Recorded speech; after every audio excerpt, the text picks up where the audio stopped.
ब्रह्मखंड, प्रकृति खंड, गणेश खंड, श्री कृष्ण खंड और काशी रहस्य खंड। इन पांचों में 302 अध्याय हैं।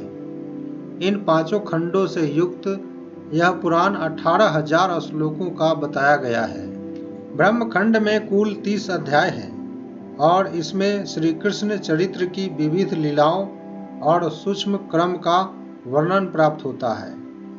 दूसरा खंड है प्रकृति खंड। प्रकृति खंड में कुल 67 अध्याय हैं और इसमें विभिन्न देवियों के आविर्भाव और उनकी शक्तियों तथा चरित्रों का सुंदर विवरण प्राप्त होता है। गणपति खंड। गणपति खंड में कुल 46 अध्याय हैं और इसमें भगवान गणेश जी के जन्म की कथा और पुण्यक व्रत की महिमा का वर्णन किया गया है। भगवान श्री कृष्ण जन्म खंड। श्री कृष्ण जन्म खंड 133 अध्यायों में फैला हुआ सबसे बड़ा खंड है। इसमें श्री कृष्ण की लीलाओं का विस्तार से वर्णन किया गया है। नमस्कार दोस्तों, ब्रह्म वैवर्त पुराण वेद मार्ग का 10वां पुराण है। 18 पुराणों में प्राचीनतम पुराण ब्रह्म वैवर्त पुराण को माना गया है। इस पुराण में जीव की उत्पत्ति के कारण और ब्रह्मा जी द्वारा समस्त भूमंडल, जलमंडल और वायुमंडल में विचरण करने वाले जीवों के जन्म और उनके पालन पोषण का सविस्तार वर्णन किया गया है।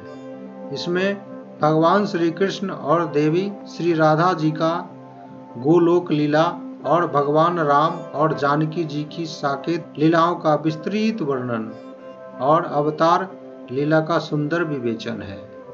नमस्कार दोस्तों, हमारे YouTube चैनल दिव्य पुराणी ज्ञान में आपका स्वागत है। ब्रह्म वैवर्त पुराण कहता है कि इस विश्व में असंख्य ब्रह्मांड विद्यमान है।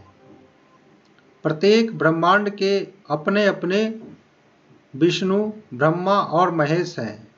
इन सभी ब्रह्मांडों से भी ऊपर स्थित गोलोक में भगवान श्री कृष्ण निवास करते हैं। सृष्टि के निर्माण के उपरांत सर्वप्रथम उनके अर्धवाम अंग से अर्धनारीश्वर स्वरूप में श्री राधा जी प्रकट हुई। भगवान कृष्ण से ही ब्रह्मा, विष्णु, नारायण, धर्म, काल, महेश और प्रकृति की उत्पत्ति बताई गई है। फिर भगवान नारायण का प्राकट्य कृष्ण के दाएं अंग से और पंचमुखी शिव का प्राकट्य कृष्ण के वाम पार्श्व से हुआ। नाभि से ब्रह्मा जी, वक्ष स्थल से धर्म, वाम पार्श्व से लक्ष्मी, मुख से सरस्वती और विभिन्न अंगों से दुर्गा, सावित्री, कामदेव, रति, अग्नि, वरुण, वायु आदि देवी देवताओं का आविर्भाव हुआ। व्यास जी ने ब्रह्म वैवर्त पुराण के 4 भाग और एक परिशिष्ट किए हैं। ब्रह्म खंड, प्रकृति खंड, गणेश खंड, श्री कृष्ण खंड और काशी रहस्य खंड। इन पांचों में 302 अध्याय हैं। इन पांचों खंडों से युक्त यह पुराण 18,000 श्लोकों का बताया गया है। इस पुराण के 5 खंड हैं। सबसे पहले हम ब्रह्म खंड की चर्चा करेंगे। ब्रह्म खंड में कुल 30 अध्याय हैं और इसमें श्री कृष्ण चरित्र की विविध लीलाओं और सूक्ष्म क्रम का वर्णन प्राप्त होता है। श्री कृष्ण के शरीर से ही समस्त देवी देवताओं को आविर्भाव माना गया है। इस खंड में भगवान सूर्य द्वारा संकलित एक स्वतंत्र आयुर्वेद संहिता का भी उल्लेख मिलता है। आयुर्वेद समस्त रोगों का परिज्ञान करके उनके प्रभाव को नष्ट करने की सामर्थ्य रखता है। इसी खंड में श्री कृष्ण के अर्धनारीश्वर स्वरूप में राधा जी का आविर्भाव उनके वाम अंग से दिखाया गया है। दूसरा खंड है प्रकृति खंड। प्रकृति खंड में कुल 67 अध्याय हैं और इसमें विभिन्न देवियों के आविर्भाव और उनकी शक्तियों तथा चरित्रों का सुंदर विवरण प्राप्त होता है। इस खंड का प्रारंभ पंच देवी रूपा प्रकृति के वर्णन से होता है। ये 5 रूप यश, दुर्गा, महालक्ष्मी, सरस्वती, गायत्री और सावित्री जी के हैं, जो अपने भक्तों का उद्धार करने के लिए रूप धारण करती है। इनके अतिरिक्त सर्वोपरि रासेश्वरी रूप राधा का है।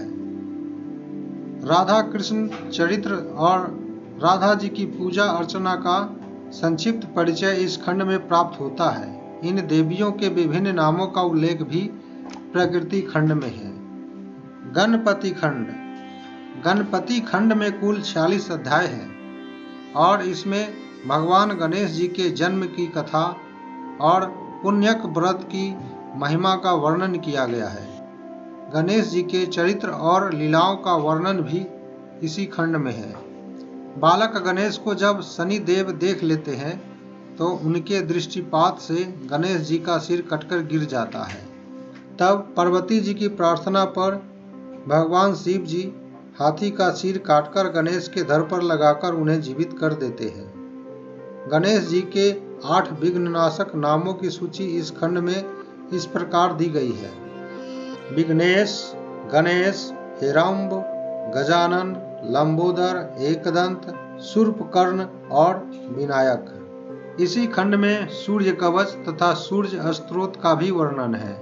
अंत में यह कहा गया है कि गणेश जी की पूजा में तुलसी दल कभी नहीं अर्पित करना चाहिए और राजा सुचंद्र के वध के प्रसंग में दशाक्षरी विद्या, काली कवच और दुर्गा कवच का वर्णन भी इसी खंड में मिलता है।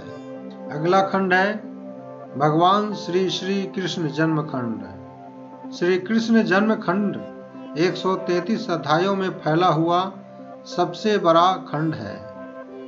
इसमें श्री कृष्ण की लीलाओं का विस्तार से वर्णन किया गया है। श्रीमद् भागवत में भी इसी प्रकार श्री कृष्ण की लीलाओं का वर्णन उपलब्ध होता है।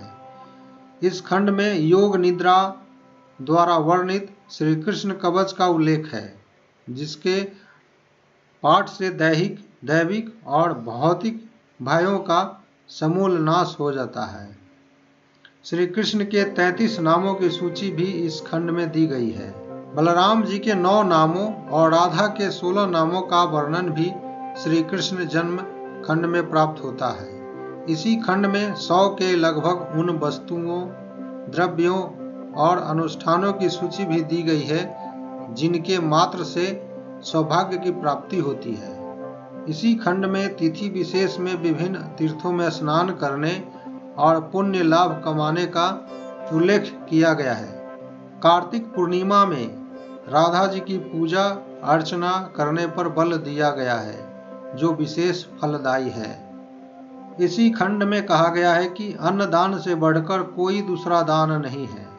भगवान के 11 भागों राम, नारायण, अनंत, मुकुंद, मधुसूदन, कृष्ण, केशव, कंसरी, हरे, बैकुंठ और वामन को अत्यंत पुष्पदायक तथा सहस्त्र कोटि जन्मों का पाप नष्ट करने वाला बताया गया है। ब्रह्म वैवर्त पुराण में रास लीला का वर्णन भागवत पुराण के रास पंचाक्षरी से काफी भिन्न है। भागवत पुराण का वर्णन ऐतिहासिक और सात्विक है। पुराण में सृष्टि का मूल श्री कृष्ण को बताया गया है, परंतु ब्रह्मा जी निरूपण के दार्शनिक निवेदन में वे वेदांत विद्धांत को ही स्वीकार किया गया है। जय श्री राधे कृष्णा, जय श्री राधे कृष्णा।